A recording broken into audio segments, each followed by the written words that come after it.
1507 faqe. Jemi munduar, kemi marrë më shumë kohë se sa ju premtuam. Ju premtuam që me njërë mbas zgjedhjeve apo mbas daljes rezultatit të zgjedhjeve ne do e bënim publik, por mori më shumë kohë se ç'duhet sepse sikurse e sqaroi edhe doktori, task forca e ngritur në selin e Partisë Demokratike për monitorimin e krimeve zgjedhore. Ne jemi vetëm një pjesë të task forcës, se task forca në total kishte rreth 20 antar, secili me detyra të përcaktuara qartë, dikush me monitorimin e medjave, dikush që merrej me pjesën e ligjore, dikush që merrej me monitorimin në terren, por çdo fakt, çdo denoncim që u bë, duke pasur parasysh volumin shumë të madh, task forca vendosi edhe një email të dedikuar për denoncime që u bë publik nga selia e Partisë Demokratike në një konferencë të veçantë të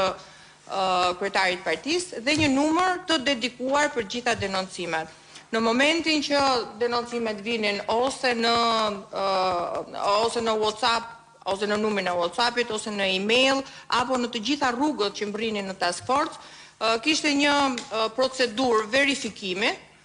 të secilis prej denoncimeve, në mënyrë që çdo gjë që të paraqitej në këtë libër të ishte e vërtet. Pra, janë rreth 2500 raste të verifikuara, ku kemi vendosur foto, video, dëshmi, burimin. Pra, jemi treguar shumë të kujdesshëm dhe kjo na ka marrë jo pak kohë që çdo gjë që paraqitet në këtë libër të jetë e vërtetueshme dhe e verifikueshme edhe nga ana juaj. Raporti pra ka pasur shumë volum,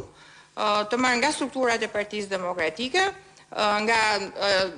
shtabet elektorale të koordinatorëve politik të Partisë Demokratike apo shtabeve të kandidatëve në të gjitha qarqet.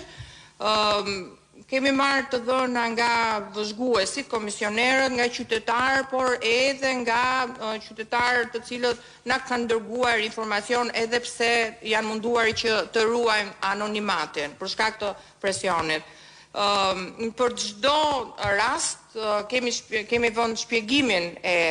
shkeljes, krimit zgjedhor, impaktin elektoral, po gjithashtu shkeljen në bazë të ligjit shqiptar apo të dokumentave ndërkombëtar, si dhe impaktin pra elektoral. Do e shihni se do edhe e performojmë mënyrën se kemi bërë dhe user friendly, pra edhe për ju të jetë më e lehtë përdorimi i këtij libri. Kemi vendosur për çdo rast, krimi elektoral apo shkelje elektorale, kemi vendosur një QR kod, në mënyrë që secili prej jush, kur të bëj skanimin e QR kodit, të dali rasti pra shkelja zgjedhore. Çdo informacion pra është verifikuar dhe vetëm rastet e verifikuara janë përfshirë në këtë raport. Dhe unë dua t'ju sqaroj që kjo është vetëm një pjesë e vogël e asaj çfarë ka ndodhur gjatë fushatës zgjedhore, gjatë ditës së zgjedhjeve apo pas ditës së zgjedhjeve. Janë 2500 raste, 2543 raste në këtë libër të verifikuara, të ndara sipas kategorive edhe të raportit të OSBE Odirit, duke e